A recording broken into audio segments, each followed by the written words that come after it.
आइए इंस्पेक्टर, मैं mister Wadia. Sir मैंने ही आपको फोन किया था। सर नीचे बेसमेंट में कार पार्किंग है, उसी में। Sir it's horrible. सर मैं आपको ये कौन? सर ये मोहित मिस्त्री, उसका हस्बैंड। सर वो मेरी। अभी नहीं, बाद में। हटो।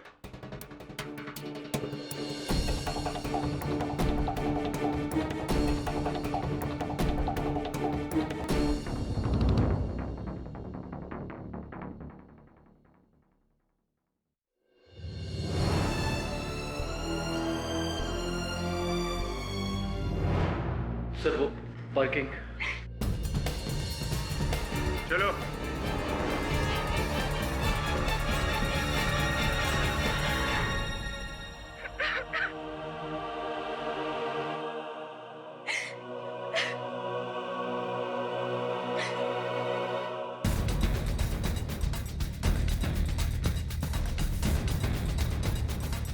ये देखिए सर।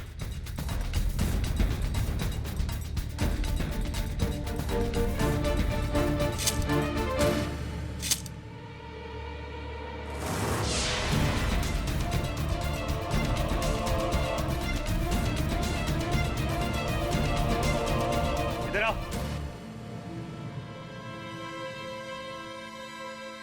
कैसे हुआ ये? सर वो मेरी वाइफ की कार एक्चुअली। तो तुम नहीं, तुम्हारे बीवी से बात करनी है। जी। स्टीयरिंग पे वही थी ना? जी सर। क्या नाम है उसका? जी कीर्ति मिस्त्री।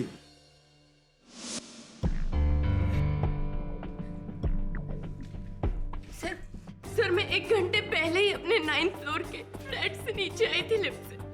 बेसमेंट में गई थी गाड़ी निकालने के लिए।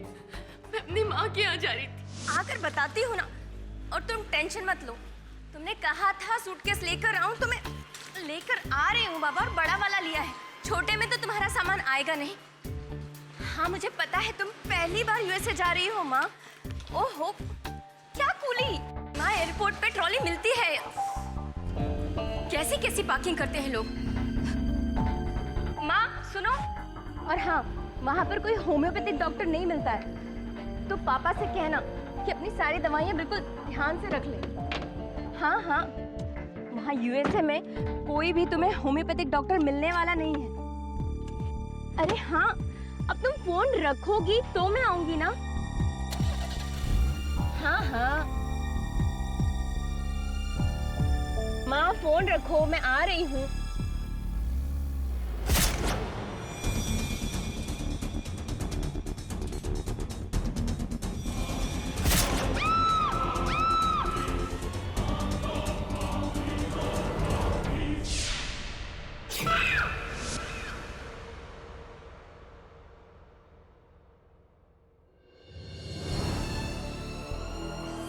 मैं सच में नहीं जानती कि रिंकू मेरी गाड़ी के पीछे कब कहाँ से आ गई। मैंने सच में नहीं देखा सर, मैंने सच में नहीं देखा। कैसे देखोगी आप? आपने बहुत ही गैर जिम्मेदाराना हरकत की है मिसेस मिस्त्री। देखिए सर, हम मानते हैं कि गलती हमारी है, लेकिन रिंकू क्या कर रही थी कार पार्किंग में? और वैसे भी इस वक्त तो वो हमारे बच्चों को स्कूल से लेने जाती है, और इस वक्त तो पूरा कार पार्किंग खाली रहता है। ये रिंकू क्या करती थी? सर वो हमारे घर में मेड है। वो ऐसे जो कुछ भी हुआ है आप ही की वजह से हुआ है। तहकीकात तो होगी। आप पुलिस स्टेशन चलिए।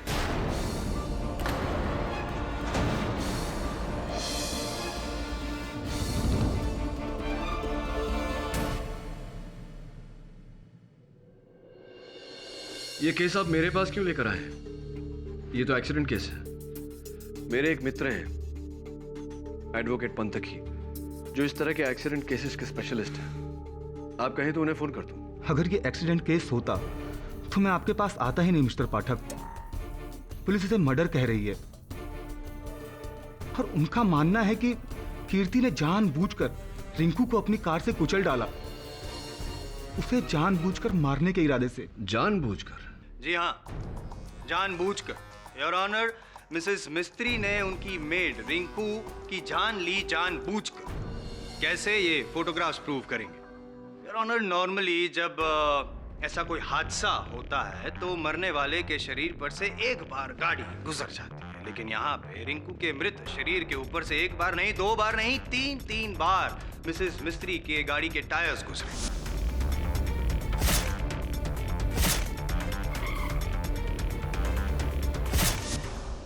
हुआ यूं कि मिसेस मिस्त्री ने पहली बार रिंकू को कुचला और फिर गाड़ी को रिवर्स गियर में डाला और एक बार कुचला, लेकिन फिर भी जब उनको संतोष नहीं हुआ, वो पक्का करना चाहती थी कि रिंकू मरी है या नहीं, वरना अगर वो जिंदा रह जाती तो आप है ना, इसीलिए तीसरी बार और आखिरी बार भी आपने रिंकू को कुचला और रिंकू ने आखिरी सांस ली।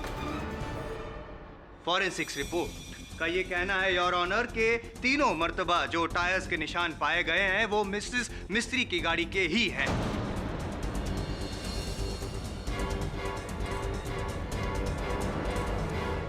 तीन बार कुचलना, इस घिनौने अपराध को मैं हादसा नहीं कहूंगा your honour, it is a cold-blooded intentional murder. But why? क्यों जायसवाल साहब?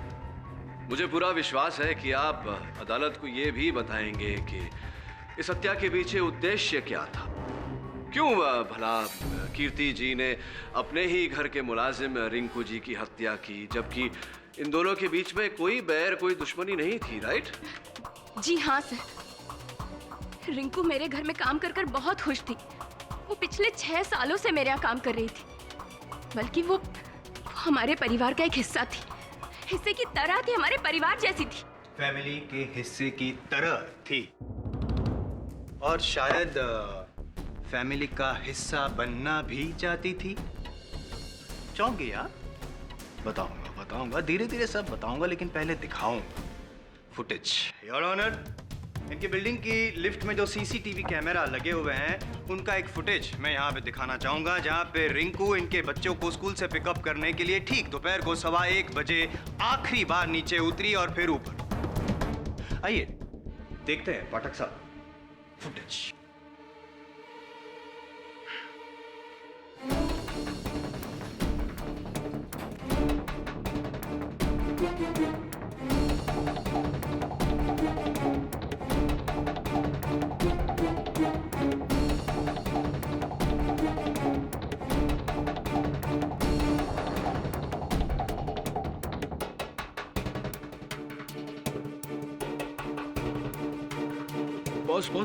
पॉज। योर ऑनर, मैं मिस्टर वाडिया को कटघरे में बुलाने की अनुमति चाहता। इजाजत है। ये वीडियो देखा आपने मिस्टर वाडिया? जी। आप ही थे रिंकू के साथ लिफ्ट में? जी हाँ। मैंने देखा कि जब आप रिंकू से बात कर रहे थे, डर रही थी, घबरा रही थी, और फिर विशेषकर यहाँ वो देखिए, जब आपने रिंकू को काट देने का प्रयास किया तब वो एकदम से डर के पीछे हटी।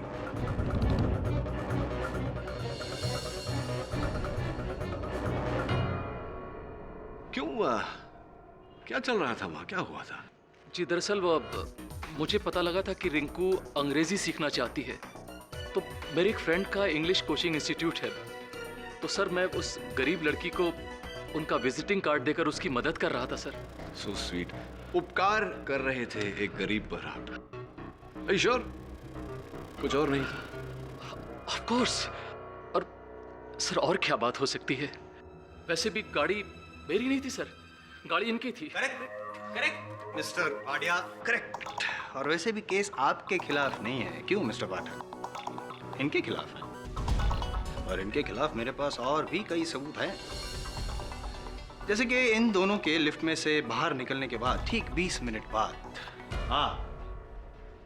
आप 20 मिनट बाद आप भी लिफ्ट से नीचे उतरती हैं, बेसमेंट में जाती हैं अपनी कार की, और फुटेज देखना चाहेंगे? पाठक साहब, control before it gets out of control.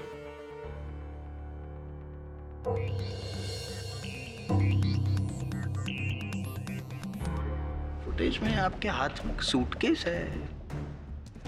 जी है। नहीं, क्यों है?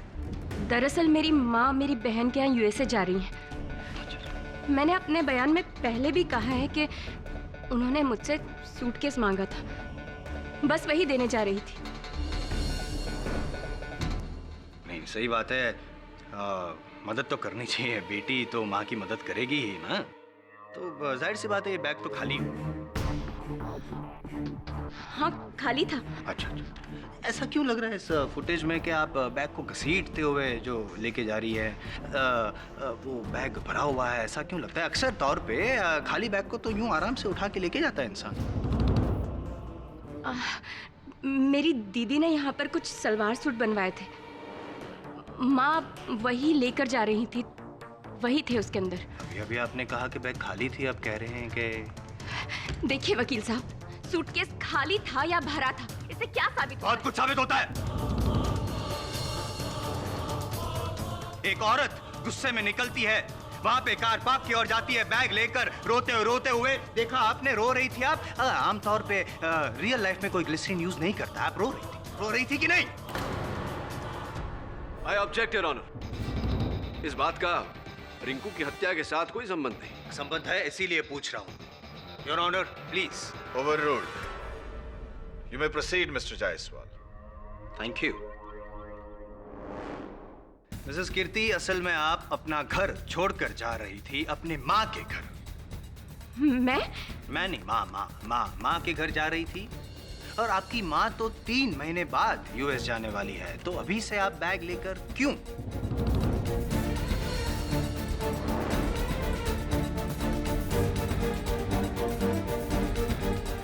Sorry, don't mind, but I am getting a bit personal. बताइए ना क्या हुआ था कीर्ति जी?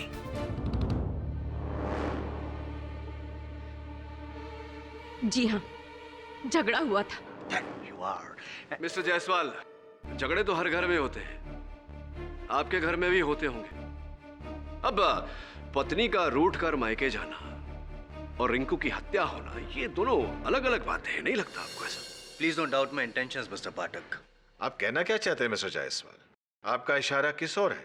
योर ऑनर, मेरा इशारा किस ओर है और मेरा इरादा क्या है अभी साफ हो जाएगा मेरी अगली गवाह के साथ, मिस एलिस।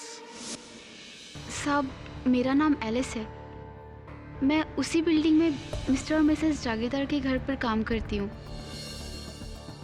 रिंकू मेरी बहुत अच्छी दोस्त थी।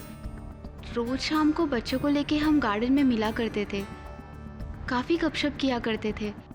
लेकिन उसकी मौत के 2 दिन पहले रिंकू ने मुझसे बहुत अजीब बात की थी।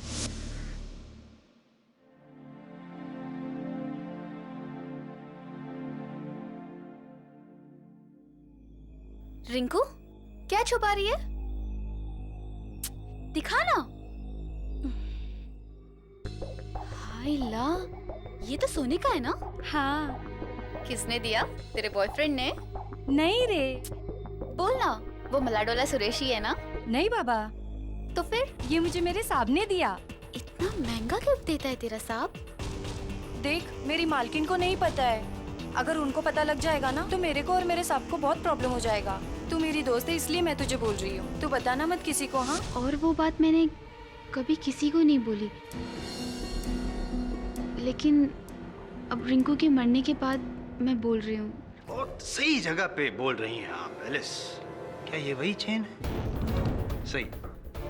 योर ऑनर, मार्केट में इसका वैल्यूएशन करवाया हमने, करीबन 12,000 की ये चेन है। अब मिसेस मिस्त्री अगर रिंकू को ये चेन देती 12,000 वाली, तो अब भी समझ में आता। लेकिन आपने इतना महंगा चेन रिंकू को तोहफे में दिया, बात कुछ हजम नहीं हुई।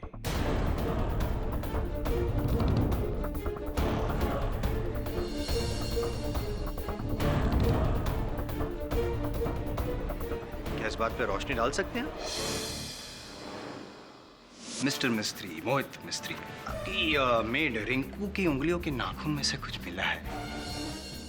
फॉरेंसिक का ये कहना है कि उनकी उंगलियों के नाखून में से किसी मर्द की चमड़ी के अंश मिले हैं। जाहिर सी बात है कि मरने से पहले किसी मर्द के साथ उनका जिस्मानी संबंध हुआ होगा।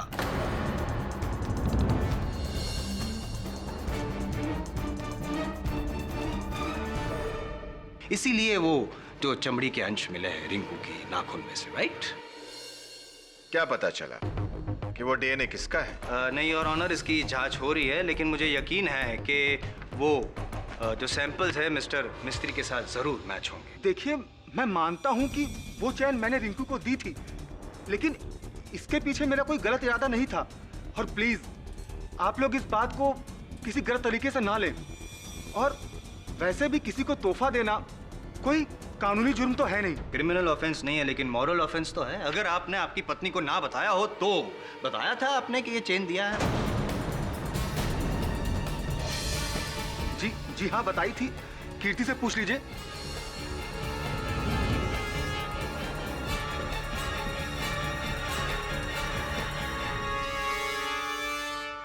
जी हाँ वकील साहब, मोहित ने मुझे ये बात बताई थी और आप सब लोगों को गलतफहमी हुई है कि मोहित और रिंकू का कोई अफेयर था।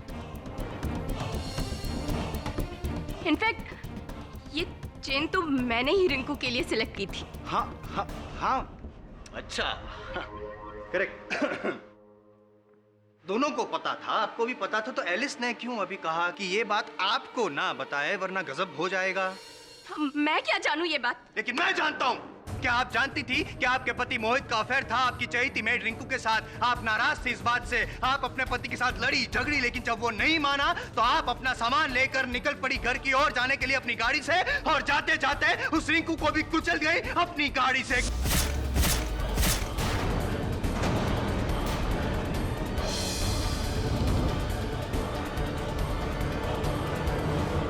मिसेस कीर्ति, दुनिया में किसी भी औरत को यह बर्दाश्त नहीं हो सकता कि उसका घर, उसका पति, उसका परिवार उसके लिए सबसे महत्वपूर्ण होता है और कोई भी उसे ठेस पहुंचाए। यह बात सही है कि आपने भी बर्दाश्त नहीं किया, लेकिन आपने रिंकू को मार डाला। यहाँ पे आप गलत थे।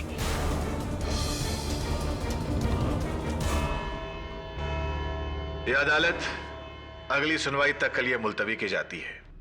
क्या लगता है सर, मोहित का अफेयर उसकी मेड रिंकू के साथ था?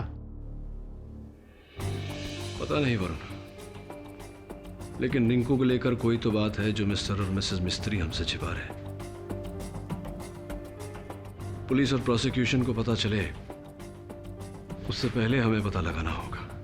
पर कैसे सर? जन्मदिन पर तोहफे के रूप में 12,000 की चेन, ये तोहफा है या कुछ और? लगता है मोहित मिस्त्री की जेब टटोलनी पड़ेगी।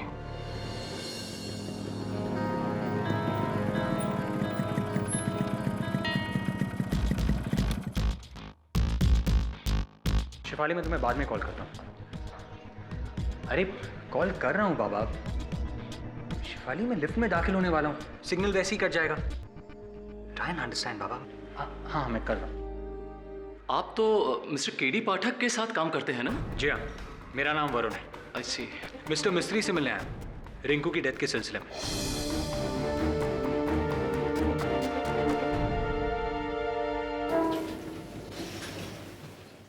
Good morning. Nice dress. अब फोन कॉल।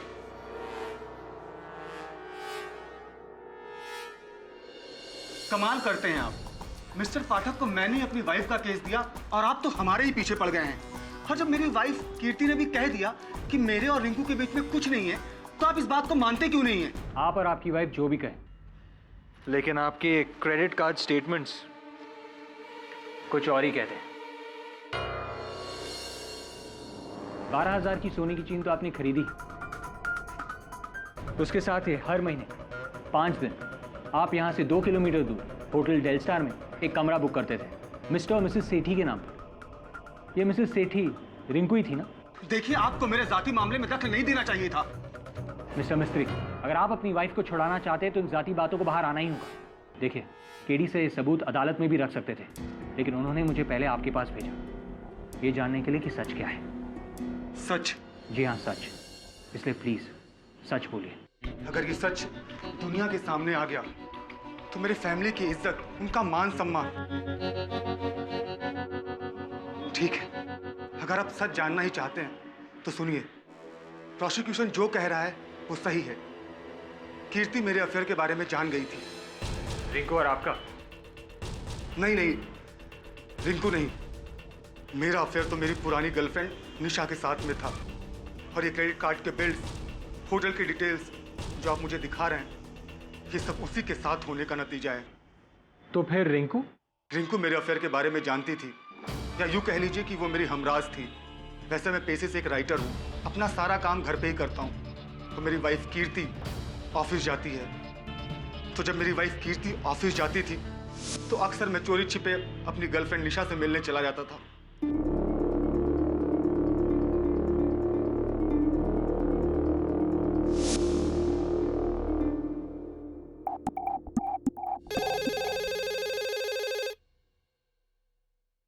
जी दीदी, साहब तो घर पे ही है, कुछ काम कर रहे हैं, बोला है डिस्टर्ब नहीं करने को। बच्चे होमवर्क कर रहे हैं। ओके। तो वो सोने की चेन उसके हमराज होने की कीमत थी। एग्जैक्टली। रिंकू मेरे अफेयर के बारे में जानती थी और वो कीर्ति को कभी कुछ ना बताए, इसलिए मैंने उसको वो दी थी। लेकिन एक दिन कीर्ति ऑफिस से जल्दी आ गई और उससे हकीकत का पता चल गया।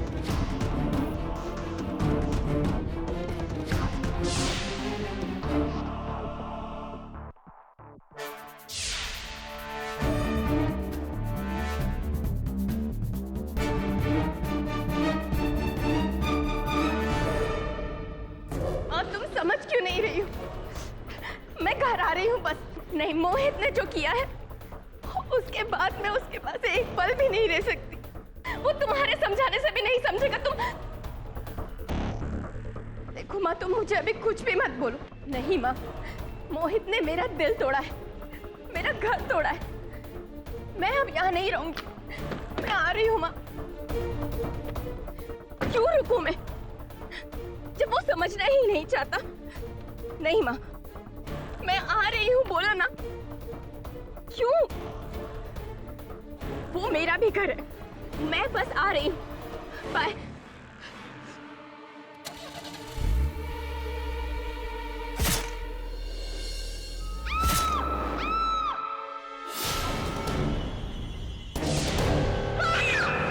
मिस्टर मिस्त्री,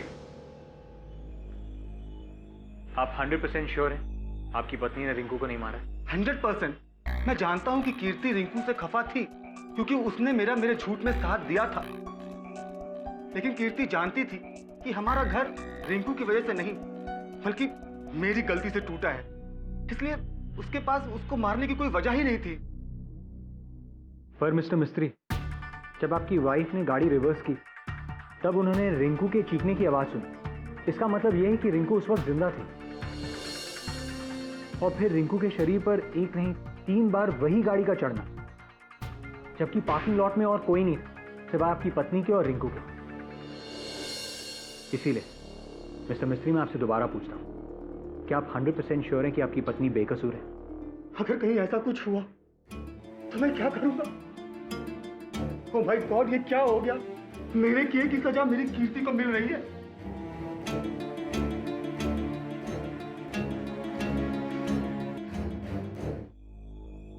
रिंकू के बारे में यह पता चला है कि वो ज्यादातर मिसेस मिस्त्री के फ्लैट में ही रहती थी। मिसेस मिस्त्री के बच्चों को स्कूल से लाने जाती थी, उन्हें गार्डन लेकर जाती थी और कभी कभी मार्केट जाती थी। एलिस के सिवा उसकी और कोई दोस्त नहीं थी और ना ही कोई दुश्मन। अगर ऐसा है वरुण, फिर उसे कोई क्यों मारना चाहेगा? कौन मारना चाहेगा? एक काम कर, वो लिफ्ट के सीसीटीवी का फुटेज लगा।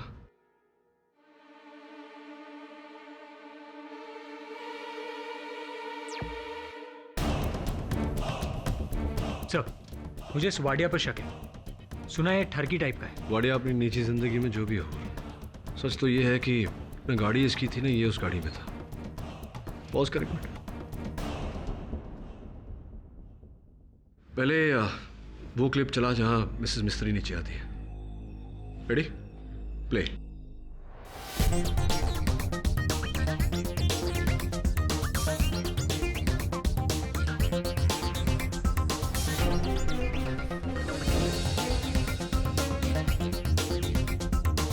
Okay, pause. 1 minute 10 second. अब वो जिसमें वाडिया और रिंकू है। रेडी? प्ले।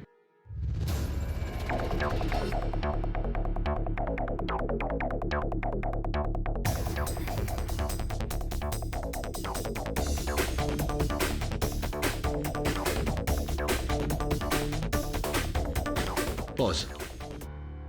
1 minute 22 second. कुछ तो गड़बड़ है वरुण।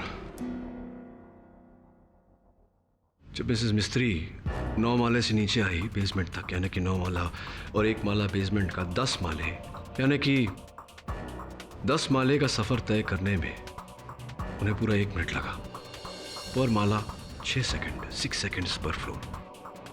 लेकिन जब रिंकू नीचे उतरी उस समय भी लिफ्ट 10 सेकंड के लिए ही रुका था। तो फिर रिंकू को यह सफर तय करने में 1 मिनट 22 सेकंड क्यों लगे? सर ये कैसे मुमकिन है? लिफ्ट्स की तो एक ही स्पीड होती है। लिफ्ट की तो एक ही स्पीड है, 6 सेकंड्स पर floor, 12 minute, 2 extra floors, 9 + 2 11th floor. 11th floor. पर रिंकू 11th फ्लोर पे क्या कर रही थी? तूने कहा था ना बिल्डिंग में उसकी इकलौती दोस्त एलिस है। पता लगा एलिस तुझे 11वें माले पर ही मिलेगी। सर ये ओके बोर्ड है। गाड़ी धोने के बाद सारी चाबियां लाके हम यहाँ पे जमा करते हैं। उस दिन मिसेस मिस्त्री को मैं यहाँ से निकल के चाबी दिया था। उससे पहले चाबी किसी और के हाथ तो नहीं लगी थी ना? नहीं साहब। सिवाय तुम्हारे। मुझे मिस्टर मिस्त्री की गाड़ी देखनी है जो बेसमेंट पार्किंग में है। चलो।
साहब कुछ नहीं मिलेगा। पुलिस 2 बार चेक करके जा चुकी है। मिसेज मिस्त्री के निशान के सिवाय कुछ नहीं मिलेगा। हाँ फिर तो तुम्हारा निशान भी नहीं मिलेगा। अरे मैं बहाना नहीं बना रहा, मैं सच में कह रहा हूँ लिफ्ट। अरे शिफाली मैं क्यों नहीं तुमसे बात करना चाहूंगा। शिफाली मैं तुमसे बाद में बात करता हूँ। Bye bye bye bye bye.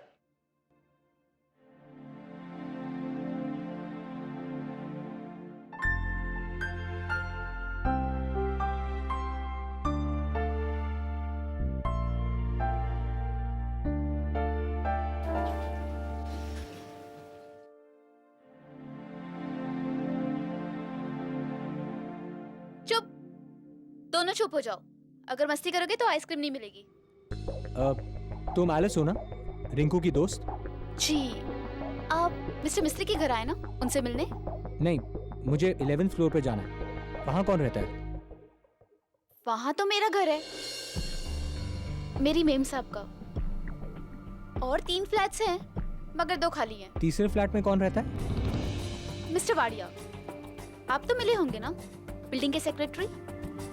ओ हाँ। क्यों, क्या हुआ सर? नहीं कुछ नहीं, thank you.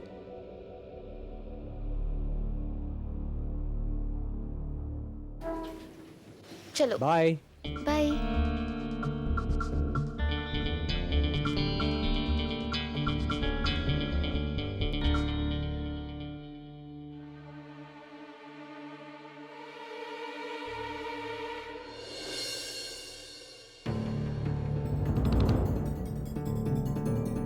Yes mister Wadia, मुझे आपसे रिंकू के बारे में कुछ पूछना था। मुझे जो कुछ कहना था मैं कोर्ट में कह चुका हूँ। देखिए मुझे कुछ और पूछना। जल्दी आओ ना। हे, मैं अभी बिजी हूँ। Good bye. अरे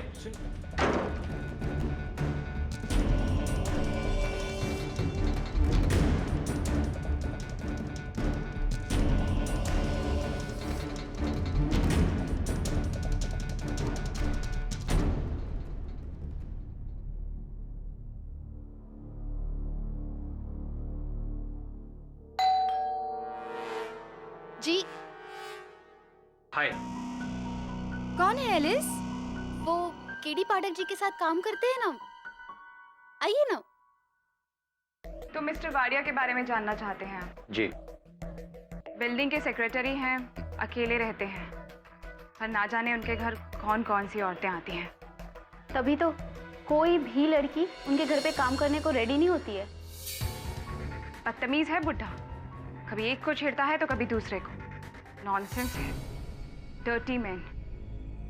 अरे रिंकू के पीछे तो हाथ धो के पड़ा हुआ था।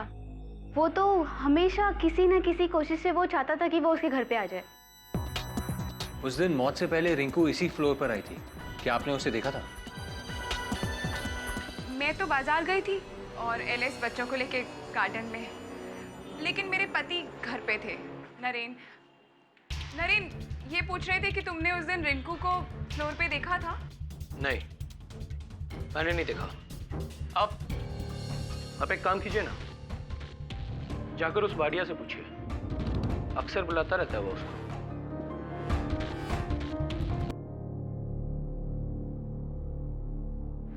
एलिस तुम जाके प्याज काट दो और सब्जी भी बना देना। आप चाय पियेंगे?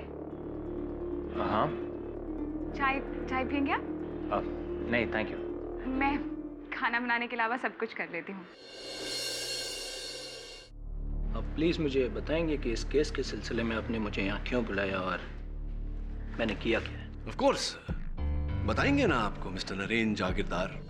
लेकिन उससे पहले ये बताइए कि अपने कथन में आपने कहा था कि आपने उस दिन रिंकू को अपनी बिल्डिंग के 11वें माले पर नहीं देखा।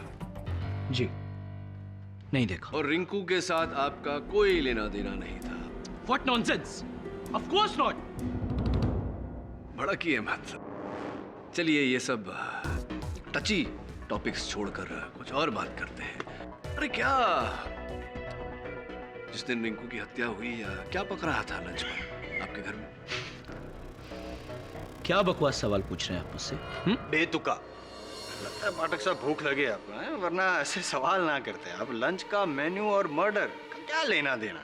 योर ऑनर, अगर प्रोसिक्यूटर साहब थोड़ा सा धीरज धरे तो अर्थ सामने आ जाएगा। Over ruled.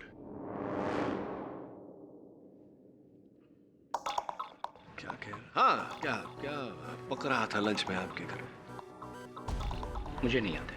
चलिए, याद नहीं होगा। वैसे भी पति को घर में क्या पक रहा है इसका अंदाजा नहीं होता, घर की औरतों को अंदाजा होता है। वैसे कीर्ति जी, आपके घर में क्या बन रहा है? जी, बैगन का भरता, राजमा और चपाती। वेजिटेरियन? छोड़िए ये सब खाने पीने की बातों को। जैसा कि जायसवाल साहब ने कहा, खाने की बातें करता हूं तो मुझे भूख लगने लगती है।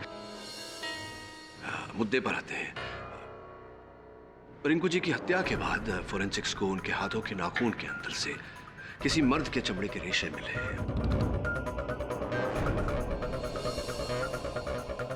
स्पष्ट है कि हमने उन रेशों का डीएनए टेस्ट करवाया तो पता चला कि वो रेशे ना तो मिस्टर वाडिया से मैच हो पाए, ना ही मिस्टर मिस्त्री से। मैं आपसे पूछना चाहूंगा मिस्टर जागीरदार, क्या लगता है आपके अनुमान से किसके साथ मैच हुए होंगे वो रेशे?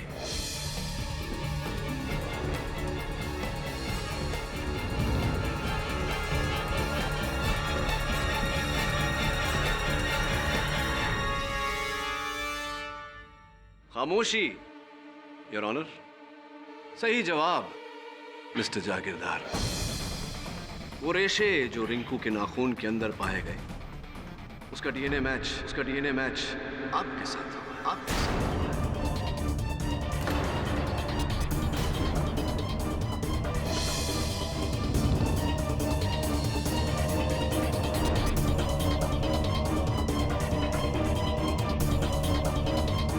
बोलिए, कुछ कहना चाहते हैं इस बारे में आप?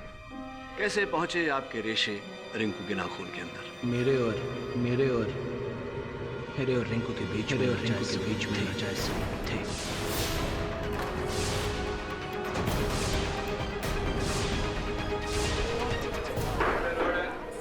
Silence in the court, please. और फिर जब रिंकू जी आपसे मिलकर नीचे गई, आप उसके पीछे पीछे सीढ़ियों से बेसमेंट में गए।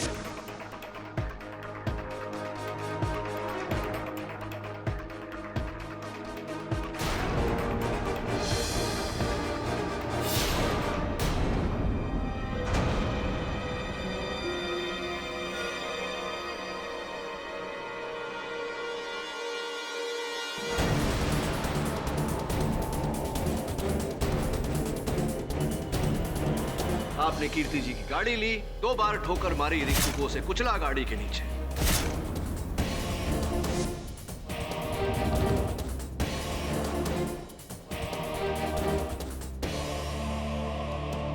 और फिर आपने कीर्ति जी की गाड़ी में से अपने सारे निशान मिटाए। रिंकू की लाश को आपने इनकी गाड़ी के नीचे रखा ताकि ये अनजाने में गाड़ी उस लाश के ऊपर से चला दे और सबको ऐसा लगे कि इन्होंने इनकी गाड़ी से 3 बार रिंकू को कुचला है। वाह वाह वाह वाह, क्या बात है पाठक साहब, अमेजिंग स्टोरी, अमेजिंग। लेकिन लॉजिक का थोड़ा प्रॉब्लम है। नहीं, ये इनकी गाड़ी की चाबी इनके पास कहां से आई? क्या बचकाने प्रश्न पूछते हैं आप जायसवाल साहब। कीर्ति जी की गाड़ी की चाबी सिक्योरिटी कैबिन में टंगी हुई रहती थी। मिस्टर जागीरदार ने चाबी की डुप्लीकेट निकलवाई इसी मौके की ताक में। जज साहब, मैं मानता हूं कि मेरे नाजायज संबंध थे रिंकू के साथ, लेकिन इसका मतलब ये नहीं है कि मैंने उसका खून किया।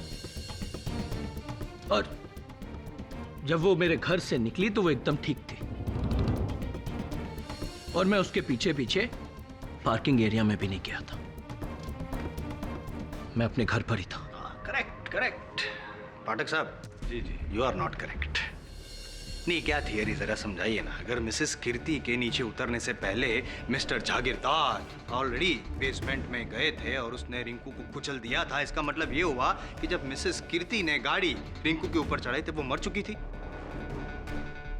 तो मर चुकी थी तो वो चीख कहां से आई?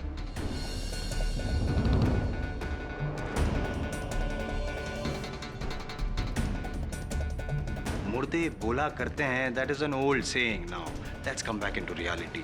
लाशें बोलती नहीं है। इसका मतलब ये हुआ कि जब गाड़ी मिसेस कीर्ति ने रिंकू के ऊपर चढ़ाई तब वो जिंदा थी और तभी मरी जब इन्होंने गाड़ी ऊपर चढ़ाई।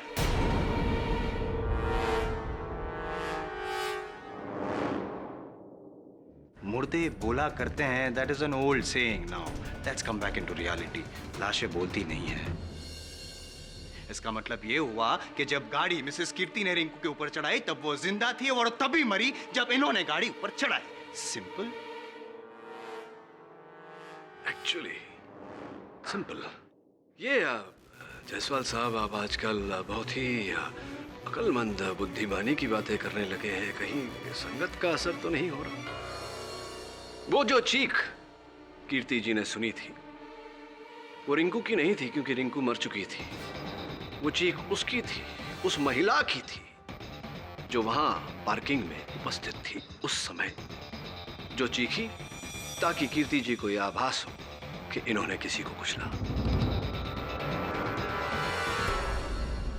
और चूंकि आप तो मर्द हैं, महिला तो है नहीं, आप विराजिए अपनी पत्नी मिसेस नीता जागीरदार को भेजिए यहाँ कटघरे में।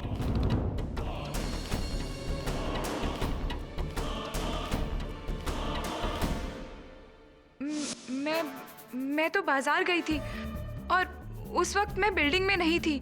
और वैसे भी मैं रिंकू को क्यों मारूंगी? क्योंकि आपके पति का वो नाजायज संबंध था रिंकू के साथ। लेकिन ये बात मुझे अब पता चली। नरेन, मुझे तुमसे ये उम्मीद नहीं थी। अब पता चला एलिस मुझे क्यों बोलती थी कि आप घर पर ही रहा करो ताकि मैं तुम्हारी करतूतों पर नजर रख सकूं। I hate you, Naren. I hate you। मुझे तुमसे ये उम्मीद नहीं थी। देखिए मैडम, ये घरेलू झगड़े घर में ही हो तो अच्छा है। एक बात बताइए, क्या लगता है आपको, एलिस को ये बात पता होगा? एलिस के पास ये जानकारी रही होगी कि आपके पति का रिंकू के साथ संबंध था? हो सकता है, शायद पता हो। राइट। क्या पका था आपके घर में उस दिन? जी रावस मछली बनाई थी। मछली? मछली सही। और जहां तक मेरी जानकारी है आप खाना पकाने में ज्यादा दिलचस्पी नहीं है। इनफैक्ट आपको खाना पकाना आता ही नहीं। जी हाँ, एलिस ने ही बनाई थी। राइट। और वो मछली धोना, काटना, ये सब काम भी? ये क्या हो रहा है? ये अदालत है या कुकरी शो? योर ऑनर, ये कुकरी शो नहीं, क्रुकरी शो है वो। और ये मैं कुछ ही क्षणों में साबित भी कर दूंगा। मैं एलिस जी को कटघरे में बुलाने की अनुमति चाहता हूँ, योर ऑनर। इजाजत है। एलिस जी, क्या आप मिस्टर जागीरदार और नहीं, मुझे पता नहीं था, पर हाँ शक जरूर था कि मेरे साहब का किसी के साथ चक्कर है।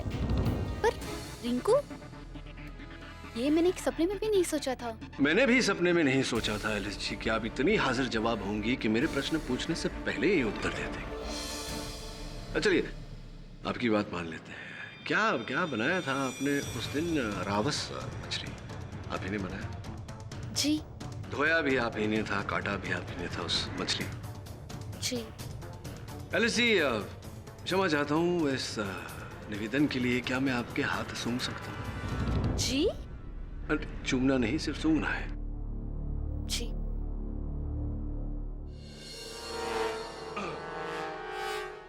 एलिस जी, आप यहाँ अदालत में आने से पहले प्याज, अनियंस काट के आई हैं। जी। यही प्रॉब्लम हो गई आपको। आप खाना बनाने के बाद अपने हाथ ठीक से धोती नहीं है। जो आपने पकाया है उसकी बू आपके हाथों में रह जाती है। ऐसा ही हुआ उस दिन भी। रिंकू को मारने के बाद आपने कीर्ति जी की गाड़ी में से हर निशान मिटा दिया, किंतु आपके हाथों में जो रावस मछली की बू थी वो इनके स्टीयरिंग पे रह गई, और अब भी इनके स्टीयरिंग पे रावस मछली की बू आ रही है।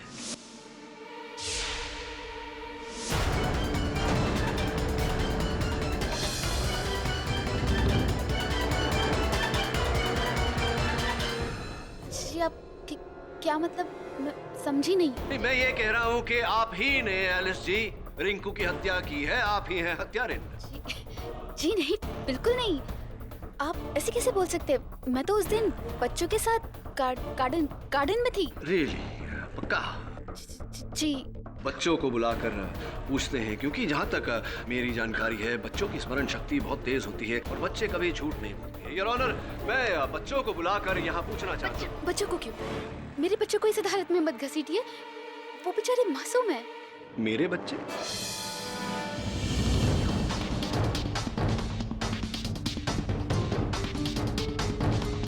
मेरा घर, अपना घर, अपना परिवार। पहले से ही आप अपने आप को जागीरदार परिवार का हिस्सा मानती आई हैं, और अपने इस परिवार की प्रतिष्ठा बनाए रखने के लिए जिसे रिंकू के कारण ठेस पहुंची थी, आपने पहले रिंकू को समझाने की कोशिश की, लेकिन वो नहीं मानी। तब आपने ये प्लान बनाया। आप बच्चों को लेकर गई गार्डन में, किसी के सहारे छोड़ा। जो डुप्लीकेट चाबी आपने कीर्ति जी की गाड़ी की बनवाई थी उसे लेकर गई आप पार्किंग में। रिंकू के आने का इंतजार किया, और रिंकू के नीचे आते ही आपने उसे गाड़ी के नीचे कुचल दिया। आप मना कर सकती हैं मेरी बात को, लेकिन इसका अर्थ ये होगा कि अगर ये कांड आपने नहीं किया तो ये कांड आपकी मेम साहब नीता जाए। नहीं, नीता मैडम बेकसूर है। मैं नहीं मारा रिंकू, नहीं मारा।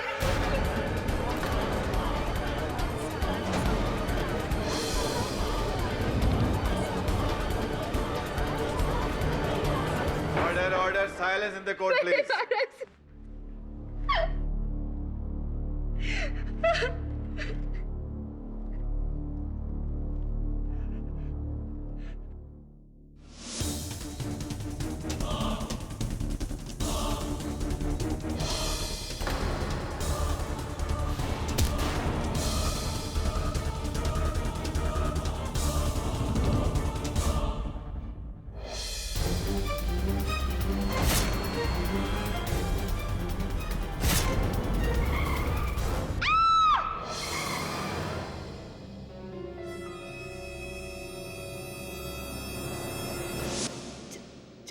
जसवाल साहब ने कहा था कि औरत के लिए सब कुछ उसका घर परिवार होता है, और नीता मैडम मेरा घर है, मेरा परिवार है। जो उन्हें तोड़ने की कोशिश करेगा मैं उन्हें नहीं छोड़ूंगी। ये बात मैंने रिंकू को समझाया था, लेकिन वो ये चीज समझने को राजी ही नहीं थी। उसको सबक सिखाने के लिए कि जब उसका घर टूटेगा तो उसे कैसा लगेगा, इसलिए मैंने ये सारा चीज किया। और इसीलिए आपने मिस्टर और मिसेस मिस्त्री को शिकार बनाया। कसूर मेरा नहीं था, कसूर रिंकू का था। अगर वो मेरे परिवार को नुकसान नहीं पहुंचाती तो मैं शायद कभी नहीं करती।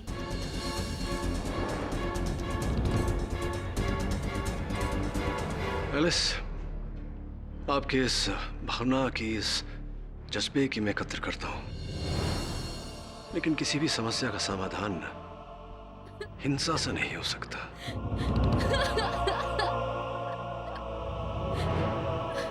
Alice, my case, Your Honor. यह अदालत एलिस डिसिल्वा को रिंकू सन्याल के कत्ल में दोषी पाते हुए हिरासत में लेने का हुक्म देती है और कीर्ति मिस्त्री को इस मुकदमे से बाइज्जत बरी करती है। The case is closed.